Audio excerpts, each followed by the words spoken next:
Hello and welcome to another community conversation. I'm Michael Witz for LMC Media, and sharing the screen with me today is Dr. Kevin Maloney. Hi, Dr. Kevin. Hi, Mike. How you doing today, Mike? I am fine. You look like you're working from home. Yes, I am today. Taking care of sick patients to protect my patients from getting anything in my office by using telemedicine, which is what I've mostly been doing during the pandemic, only seeing well care in my office. Well, you've been practicing family medicine in Mamaroneck in your office across from what used to be Brewer's Hardware for Right. many, many years. That's And correct. For about 25 years, a little longer. And we also know you as the doctor who works with St. Rita's free medical clinic, Correct. which is a free clinic that's open every Friday. But during COVID, I think We've had to close. Right. As I was telling you right before we went on the air, it's a very closed space in a basement with very little ventilation, and it's very hard to control people coming in. I man the clinic with all community volunteers, and for their safety, we had to close. Some members of the church came down with COVID. We certainly didn't want to make the situation worse for the church or the community. So we're hoping to open, and I'm not sure when we're going to open. Right now, we have a declared national emergency through April 20th, and that's renewed by the federal government and state governments on a regular basis, probably now every 3 months. So we'll see what happens, if that's going to be extended till the summertime, until we've completely vaccinated as many people as we can. And when that time comes, when I feel it's perfectly safe for everybody, then I'll resume seeing patients in my office on a regular basis, seeing sick patients. As I told you, I'm seeing all sick patients using telemedicine, which at first was a little bit odd. And I thought maybe it wouldn't be sufficient to take care of patients, but ironically, it's turned out very well. I had tried it a couple of years ago and was very uncomfortable doing it, but it seems to be very effective. And I think it's going to be part of medicine to a great degree in the future. I mean, you can, take care of many things, rashes, sore throats, for example, bronchitis. I'm very good at deciphering what a cough means by just listening to it. So to my surprise, telemedicine has worked out very good, whereas I thought it was ineffective in the past. So as I said, it'll be a great part of medicine in the future. I know that you're not doing vaccinations, but how is our community or in Westchester County doing in terms of getting the vaccine out? I really couldn't tell you because I've been concentrating on our patients so much. We also put a lot of effort into ordering these vaccines ourselves. I've been dealing with these vaccines for the free clinic for the last 25 years. The state provides us vaccines for children, and we go through a lot of procedures to store those vaccines, unpack them. There's a lot of courses we take. So I was a bit surprised, especially having a relationship with the governor's office, that we didn't receive those vaccines. The procedure is you put in an order every week, you send the state regular temperature logs for your refrigerator. They have to be kept at certain temperatures, as you know. And, doing that on a weekly basis for months became taxing because they don't tell you, they tell you by Sunday evening, you'll receive a response if you're going to get the vaccines. It's weird. No response if you're not getting them. But to be prepared for that, you get fined. There's a lot to do with if you don't use up 100 vaccines within that week, which is the smallest amount that you have to use, you're creating waste. So you couldn't prepare for it, not knowing. I had offered the state my office 24/7, along with a lot of volunteers from the community, nurses who called me, physicians' assistants, et cetera. So I could have vaccinated thousands of people, but we just never got them. They decided to give them to pharmacies instead. And it also created an expense for the state that we could have saved. We were doing it for free. Other places are charging for the administration, et cetera. So I don't understand it. I've got too much on my mind to try to understand it, Mike. But I do recommend the vaccines. At first, I was hesitant.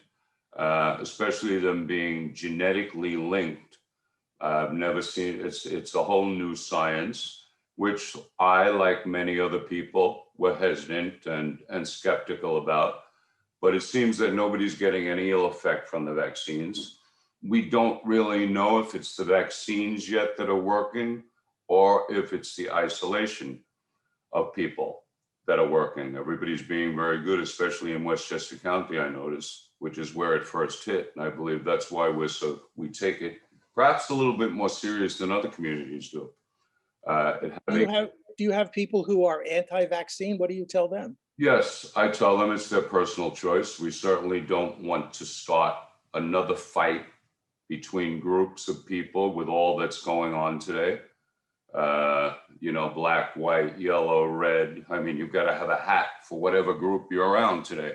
Yeah. At least you take the chance of getting mobbed. So, sometimes I'll joke, I have a Trump hat here, I have a Biden hat here, I have a Black Lives Matter here, I have a Chinese, I love, my daughter-in-law is Chinese. It's become insanity. It's like we're going backwards in the world. It's crazy. Well, Right? besides your family practice and your St. Rita's, I also know that you've been on screen a few times with Ang Lee, who's Yes, I know this. famous director who happens to live in our community. Well, you've been on a few times, and one I saw from 5 years ago was just before the holidays. So you were talking about donating toys and clothing for the Correct. who need them. Correct.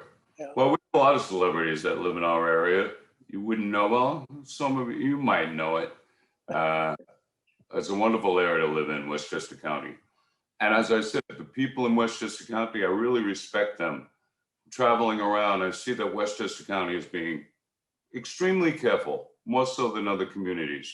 Of course, like you asked, there are people who are skeptical of the shots, rightfully so.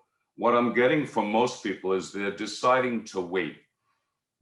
Not that they're totally against them. And I think they're seeing that people aren't getting sick, et cetera. And rightfully so, because this is a whole new science. They want to see what happens. Before we went on, I was explaining to you, a worry of mine is that we have 4 different vaccines. They're working in 4 different ways.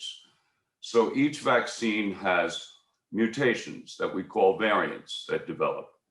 And some are weak variants, like we have in Mother Nature and humans, people born without limbs, okay? Other people born with a higher intelligence level. And some of these variants that will beat the vaccine and they become superviruses. My fear is that because we're using 4 different vaccines, 4 different superviruses will combine together and, create dangerous pathogens. We're already dealing with a very dangerous pathogen that we know very little about. So I think a lot had to do with we had to rush to do something.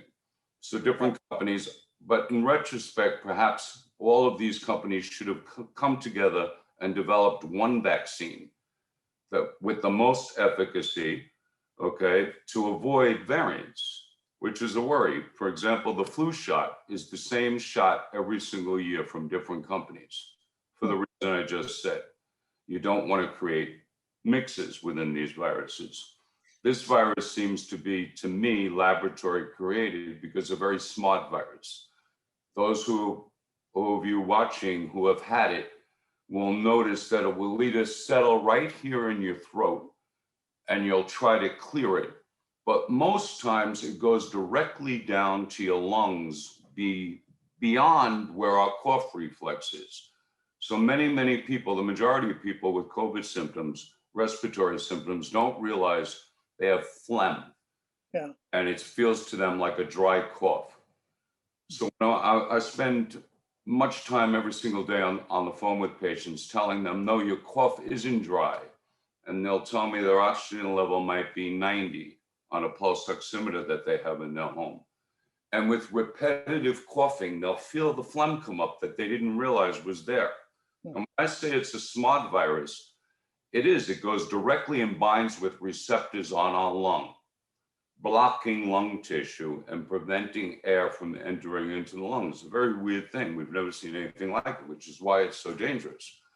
Why so many people died were that they were immediately put on respirators.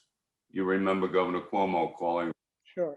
30,000 respirators in the beginning, because we saw in other countries, everybody was being put on respirators. But what we were doing was we were literally forcing that virus down more into the lung, preventing it from coming up, figuring that the body's natural defenses would fight it.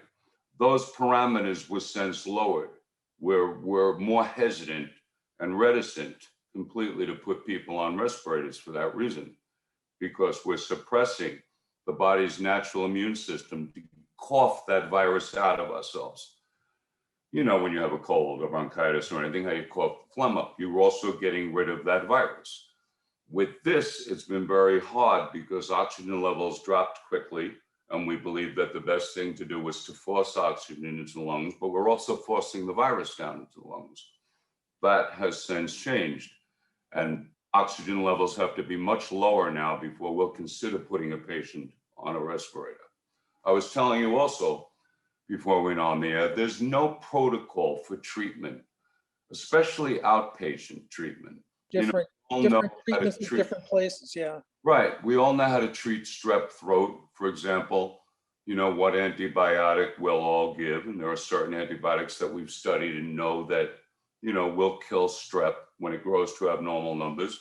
But I gave you an example, and I won't say the places, of a patient a couple of weeks ago on a Sunday night who I was treating, whose oxygen levels dropped into the 80s. And I sent her, she doesn't live in our area, and I sent her to an emergency room. And, you know, they did x-rays on her, and her oxygen levels were still, you know, about 90, 100 being normal, 98, 99%. Mm-hmm. And she was released with cough drops. And it was very unsettling to me. She was short of breath. So it was late at night, probably 12 midnight on a Sunday night. I felt terrible, but I had her go to another emergency room. And in the other hospital, she was admitted right away, given IV steroids, IV antibiotics, was in the hospital for a week and recovered. It took another week of me being on the phone with her, coaxing her every day to cough the stuff up, adding medications. But I don't blame the first hospital because, as I said, there is no set protocol for treating this, which is crazy at this point. We spent all of our efforts creating vaccines with little effort, especially outpatient. You know, a lot of studies were done with medications in hospitals, but outside of the hospital, nothing. Unfortunately, we got to wrap this up because of our time limit, but I'd love to have you back on so we could talk more about Good talking to you, and If stay you're willing. safe, everybody watching. Mhm. Get your vaccines, but if you prefer not to, we're not gonna stone you. Well, thanks again for spending a few minutes with us on Mike, Community thanks, Conversation. and be safe, all right? Good talking to you, Mike. Bye-bye. Bye-bye now.